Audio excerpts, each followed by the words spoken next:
Life for Mary, Queen of Scots was all right until she returned to Scotland. That's when it all turned sour. Mary, Queen of Scots was born here in Linlithgow Palace before being packed off as a toddler to France. If she could have predicted how things were going to turn out, maybe she would have stayed in France. But how might the history of Scotland, Great Britain and Europe have turned out differently if she had? If you're interested in the people, places and events in Scottish history, then click the subscribe button at the bottom right of the screen and ring the notification bell to be told when I upload new videos. In the meantime, let me introduce you to some experts. I had the privilege of meeting up with two of Scotland's most renowned Marian experts. Stephen Reid is Professor of Early Modern Scottish History and Culture at the University of Glasgow and author of The Afterlife of Mary, Queen of Scots. With him, we'll be meeting Dr. Amy Blakeway, Senior Lecturer in Scottish History at the University of St Andrews. Publisher of numerous articles and books on 16th century Scotland, we're currently anticipating our next book on the Anglo-Scottish Wars that followed Mary's birth. I'll leave links to their books in the description below as always. The question that I'm going to ask these two wonderful historians is, what if Mary, Queen of Scots, had never returned from France? And where better to meet up with them than Linlithgow Museum, a few short yards away from the palace where Mary was born. How are you doing? Hiya. Good to see you. How are you doing? Stephen, Good to see you. Amy. Hiya. Welcome, I'm saying welcome, you guys are here already. Welcome to you, Bruce. Thank you very much. And nice to see that you've brought Mary with you. Because it's Mary that we're here to talk about today. And I want to ask you about how things might have been different if Mary had remained in France and not come back to Scotland. But first of all, what was she doing there in the first place? Do you want to take this one or shall I?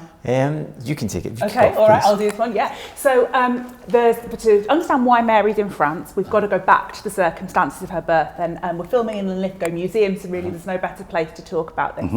Mary was 6 days old when her father died. That's King James V, best king we've ever had. Yeah.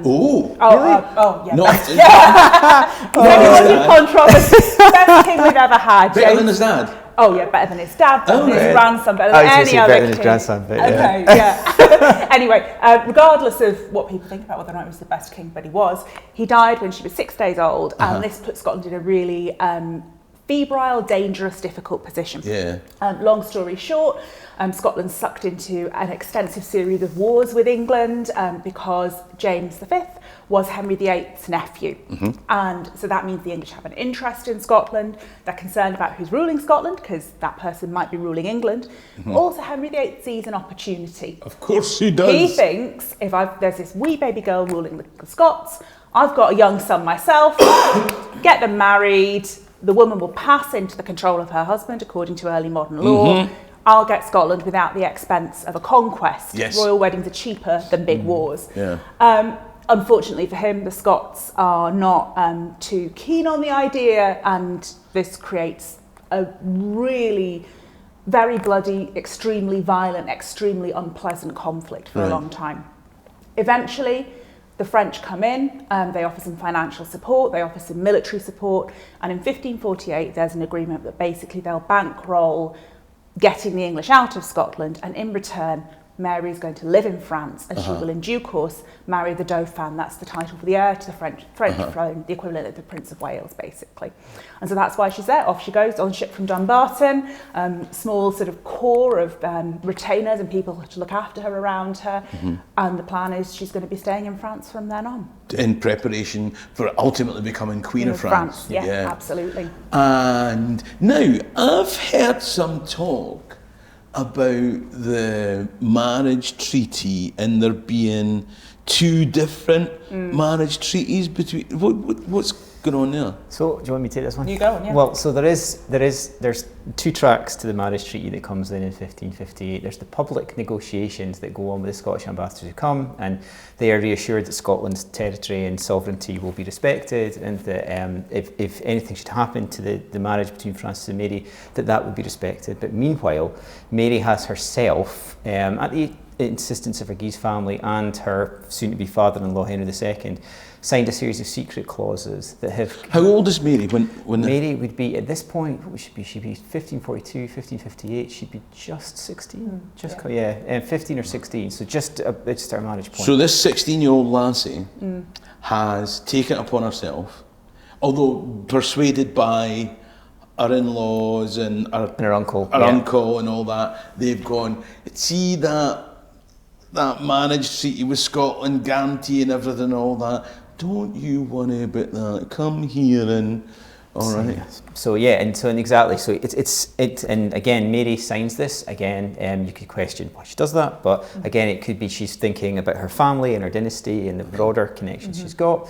But ultimately, what it says is that Scotland will not be a free country and it will not have its own sovereignty until the debts that Henry II has accumulated in looking after the country are paid back. And again, with interest and inflation and with the costs that are there, it's very unlikely that those costs would have been paid back, and the matrimonial crown and the rights to Scotland's sovereignty would pass into the French line. So, to be fair, the clauses aren't found in Mary's time. If they had been, I think history would have been very, very different. But they're not. But the fact that she signs this shows that there is this dynastic agenda in France, very strong imperial agenda that they're trying to fulfill. You took two things, right? You said the clauses weren't found at the time. If they had, history would have been very different. How would it have been different? Well, I suppose in some senses it would have, I guess the split from France might have happened even faster, I guess. And in some senses, with whether the clauses were found or not, ultimately what happens is Mary doesn't stay in France and the relationship between the two countries severs as a result of the Protestant Reformation. So yeah, I suppose in some senses, if it had been found at the time, maybe it would have sowed further distrust with France over the longer term. It could have damaged their relations more. But we're, I suppose, entering into a period here where there's a little thaw in the Franco-Scottish relation and a developing Anglo-Scottish one instead. I think what's interesting though with that is, I totally see what you mean, it might have exacerbated things, but people in Scotland are aware that even if they don't know the actual secret treaty actually exists, they are aware and they are thinking about this prospect. And you see that because the family who are next in line to the throne after Mary, if she dies childless, the Hamilton family, really very wealthy, very politically influential family. They are constantly, anytime the marriage is discussed, going into Parliament and just sort of getting it formally registered. Just remember our place in the succession. Just remember what our rights are. Just remember where we are. Any treaty with France that's brought forward, and that's coming from somewhere, right? I think that's coming from an anxiety that something like this might have happened. So, I guess that means we can see the direction they would have gone in, but they've already gone that way without needing to know this bit of paper actually existed. And I think the Hamiltons are pivotal to all this. I think when we're talking about counterfactuals, when we're thinking about what might have happened if we'd stayed linked to France, I think the Hamiltons probably would have still played a big role in the future that Scotland would have taken. And I mean, you see it visually. Like I was looking at some coins this morning from Mary and Francis's marriage, and again in that, even in the coins in people's pockets, the identity is subsumed. You know, you've got an F and an M and they're intertwined on the coins. Mary's portrait's nowhere to be seen. You've got the fleur-de-lis, you've got Marie de Guise's Lorraine Cross. So suddenly it's like there isn't a Scottish queen, an independent Scottish queen anymore. This is very much a French imperial product in your pocket. So you're saying this, but is this by the time Francis's dad's dead and she's now Queen of France? Is that so? This is 1558, So I mean, over the couple of years up. So we should maybe, just in case viewers are, I think, what the hell's going on? We had this period where they've signed a marriage treaty. We signed 2 marriage treaties, Sturm, right? And then Mary's like 15, 16 at that time, and a year or she later? Is it how long later? So she's married, and then the marriage lasts from 1558 until December 1560 when Francis dies, and in that period they are the king and queen of France and Scotland. So is it July 1559 when Henry VI? And one of the sort of most dramatic deaths in history, accidentally stabbed through the eye with a lance in one of the court tournaments. So something that's really just kind of totally unexpected. The previous generation of French monarchs and English monarchs, and to a degree Scottish monarchs, there's been a bit of illness, right? You've known something's happening, or there's been war. But this is like, he's at a party with his mates and it's gone wrong. It's really... Somebody you'll take somebody's eye out with that. Yeah, exactly. I mean, any mum's watching, right? This is your evidence. So don't play with pointy sticks. It's a real freak injury, isn't it? It's just it's a splinter that pierces off the lance through the eye guard into his brain. So it's really something else. Not a pleasant way to go at all. Not at all. No. So he dies, and now you've got. That's when you're saying now Mary and Francis are king and queen. And that's when you're talking about these coins being issued in Scotland, whereas it's now the king is the focus of the... Well, they're kind of both there. That's from the marriage. That's from the date of the marriage. Yes. He becomes King of Scots. Then with the marriage, she becomes Queen of France. And at that point, their style is King and Queen of France and Scotland. But I think there's maybe another interesting country that they bring into their style, because there's another really important death that kind of comes up. We've got this series of bam, bam, bam, bam, bam, death after death in this period.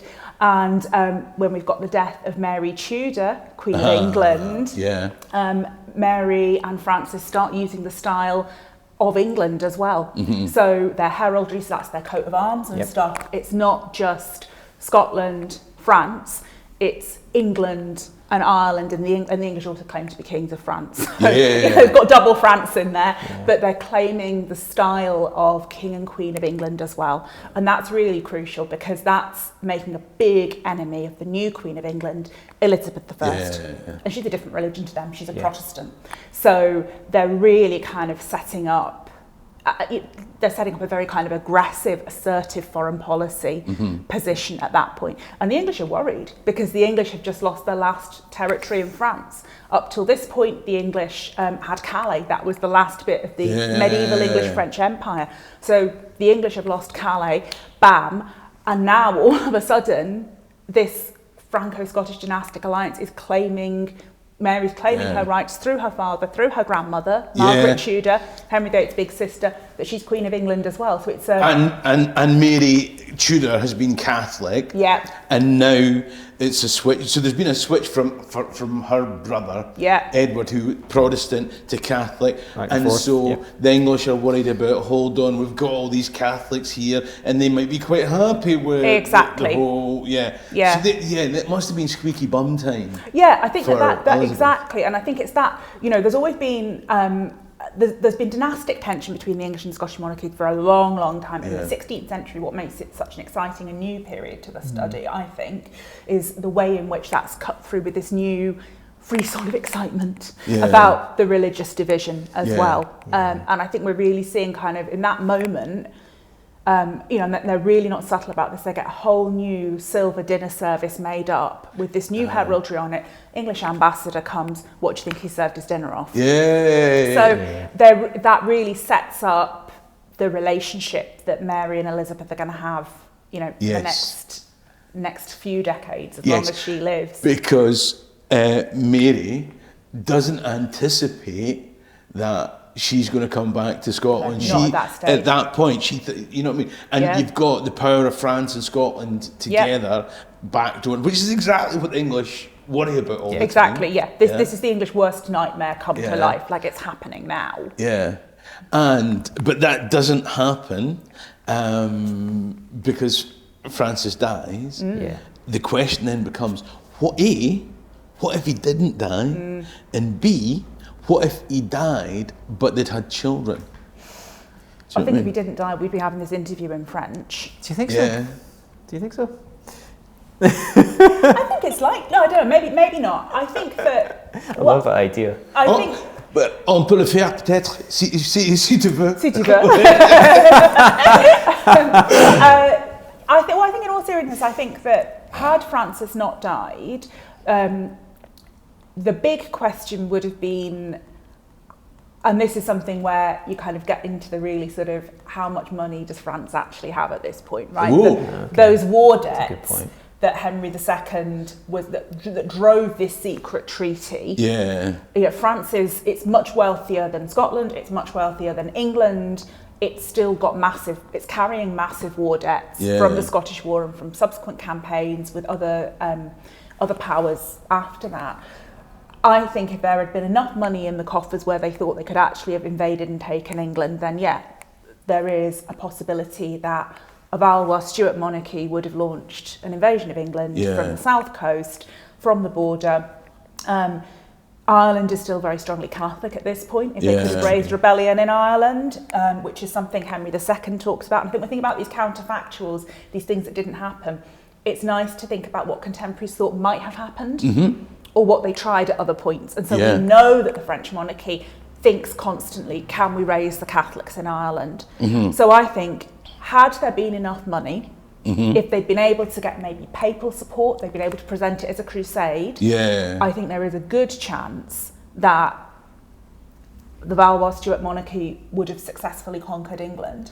And I think at that point we would have looked at a composite state that encompasses what we now have as France, the United Kingdom and the Republic of Ireland, potentially in one huge composite state. I think the big thing there would have been the money. Could they raise the capital? Because it's not easy getting like a £500 million bond, is it? Exactly. You know Well, yes, as we know. It's recent headlines, isn't it? Yes.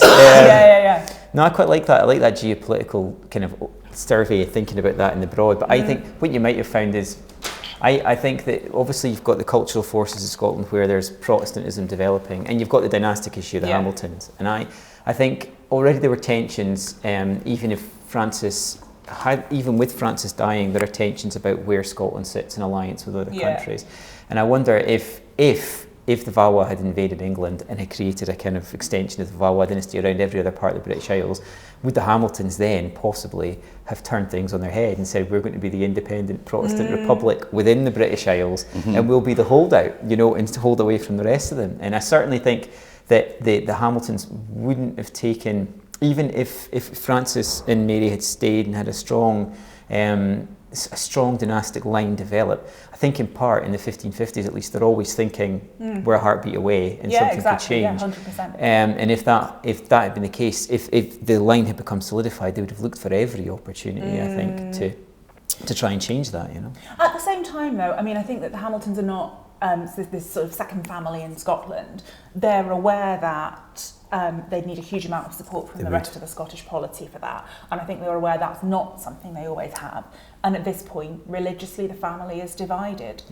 That family is at its most successful when they are all of the same religion and they are all really singing off the same song sheet. And so I think, I don't know, I see what you mean. I think they would have been not keen on this Valois Stuart monarchy. I'm also not sure how much they would have been able to operate politically effectively with half the family Catholic, more or less, and half the family of the Reformed religion. So you'd have that internal division, but I think as well, what would be interesting is that if Mary and Francis remained married, then Mary, of course, would never marry Darnley. So we'll probably get onto in a minute. But it is important here thinking about this because the Lennox Stuarts would be another family in play for the throne. So you could end up with a civil war situation in Scotland, very different to the one that does emerge, the Marian Civil War. But I think you could see how Scotland could become a very contested place in terms of who rules it and who controls it. Unlike how smoothly it ran. Exactly, And I suppose that's the thing as well, isn't it? Because was it Mike Tyson that said everyone's got a plan until they get a punch in the face? Nose, And, you don't know what other factions would then out with the Hamiltons. Do you know what I mean? Or what links happen with England and etc. and how strong that Reformation Yeah. thing that's already bubbling up, isn't it? Do you know what I mean? Absolutely. How willing are they to accept it? But and you were talking about the marriage with Darnley, but that only happens because Mary comes back. Yes. And the whole premise of what we're talking about just now is, what if she hadn't come absolutely. back? Yeah. And one possibility is, right, if they'd had children and family, they'd had a long line of Valois Stuart monarchs in this incredible, because the two powerhouses, I suppose, there's the thing, the two powerhouses of France and England, let's be honest, possibly the competition between them drives them. And if you'd had this massive kind of conglomerate nation, Valois nation, might that have, how would things have planned?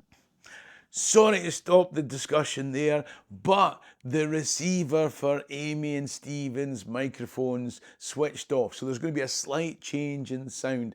I just thought I'd give you a warning. But seeing as I've got you here anyway, why don't I tell you that in 2025 I'll be running not one but 2 group tours for 11 days, one in springtime, one in autumn, and they'll both have different itineraries. We'll take you to all the wonderful historical and beautiful places in Scotland. It'll be full board, so you don't have to worry about getting your dinner, and we'll meet Robert the Bruce's descendant in one of them. In both of them, I'll do a live stand-up comedy show, and we'll end them both with a fantastic Ceilidh dance. It'll be brilliant. Why don't you click the link top right or email Alexis at scotlandhistorytours.co.uk to find out about them, and I'll take you around Scotland. We'll have a fantastic time. I think with early modern European monarchs, I mean, you shouldn't generalise about any group, of course, but if we can generalise about European monarchs for a moment, they'll always find a new rival, right? I think it would have been, the world is not enough. That's the second's own mottos, right? It's now the name of a James Bond film, obviously. This is one of the mottos of the Valois monarchy. This is something that is, am I right? Is it?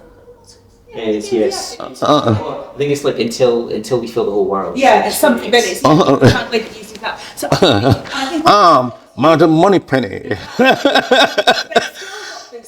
Be Mademoiselle Moneypenny, sorry. No, but I think there's obviously the rivalry with England. We've not sort of talked about the Habsburg dynasty, and they are ruling over a massive composite monarchy, the term we use when we're thinking about lots of different nations under one rulership. They've got Spain, they've got the area called the Low Countries, so kind of the Benelux countries, and that's a huge and important monarchy. So I think there would still have been enough rivalry propelling them.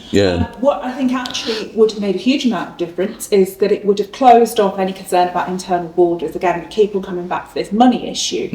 But if you've got no Anglo-Scottish border, you don't have those defensive concerns on either side, that's money instantly free. If you are not trying to invade, conquer and control Ireland in the way the Tudors were, that's more money. Peace dividends. We're looking at potentially quite a different sort of set of circumstances, and I think this is also something that actually the idea of kind of expansion is something that I think the Scottish nobility could get behind. Going back to when the English lose Calais, there's rejoicing throughout Scotland. I mean, there's bonfires in every town, there's songs about it, there's poetry about it, and a group of the Scottish nobility petitioned the King of France to send Mary, Queen of Scots' uncle, the Duke of Guise, who's just won Calais over, and they said, you know what, Berwick next. Berwick.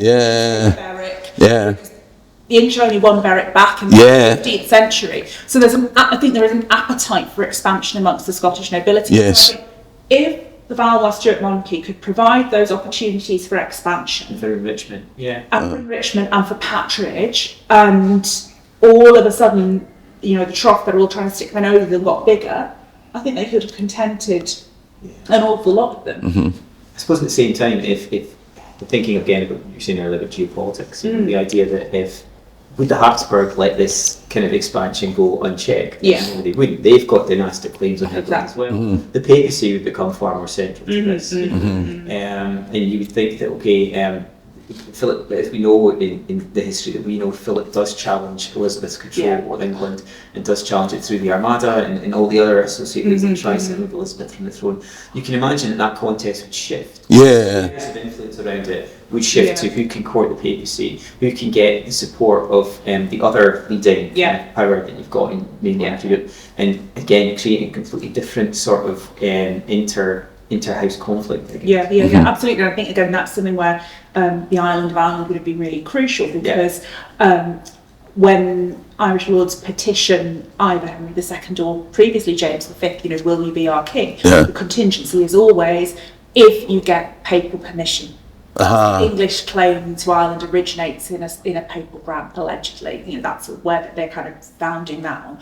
So if the Pope said, "Oh no, I think actually it should go to the King of Spain," that would cause a very different set of circumstances for him saying, "Oh yeah, that's great.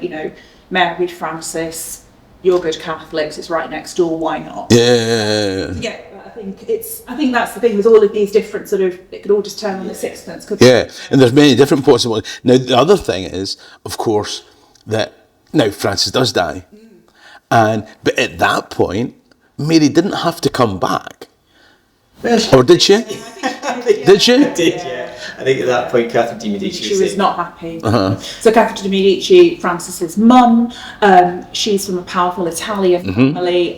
She's been an extremely effective queen consort to Henry II. Has been a real central force in French politics, and is not politically aligned with Mary's French family. Has been unhappy, as have many other factions in the French nobility, with their prominence during the rule of Mary's husband Francis. And they're sort of, I'm never sure quite how apocryphal this story is, but to kind of give you a sense of whether or not this story is true, the dynamic it shows is real. That after Francis died, his wife's with him, Mary, his mother, there, Catherine. They're walking out, and Catherine takes the royal jewels that Mary is wearing off her. And now, whether or not she actually did that, that shows the level of that dynamic. So really, Catherine doesn't want her. Catherine doesn't want her there. And also, what is the point for Mary there as an unmarried, childless woman? She sticks around long enough, so it's definite she's not pregnant. And then really, returning home, I think, is the only option. Even then, I think, as much as Catherine won't allow Mary to marry another of her sons, she won't allow Mary to align the Guise family with any other. Yes. It's on a boat you go. And that's pretty much it all. And the rest, as they say, is history. But the key point in the whole thing is, if Francis had survived, the dynamic would have been completely different, and you'd all be speaking French, but unless the Habsburgs had taken over. And it's on these moments that history turns, isn't it? Do you know what I mean? Listen, I hope you've enjoyed listening to these guys as much as I've enjoyed listening to what they've got to say. There's loads of we've got some other what ifs. And if you want to see one of the other what ifs videos that we've made, then there's one coming up on screen now. Support the channel by clicking top right to become a Patreon member, or buy me a coffee in the description below. In the meantime, Hammy and Dochas can be lamb alive. Cherry and Rasta.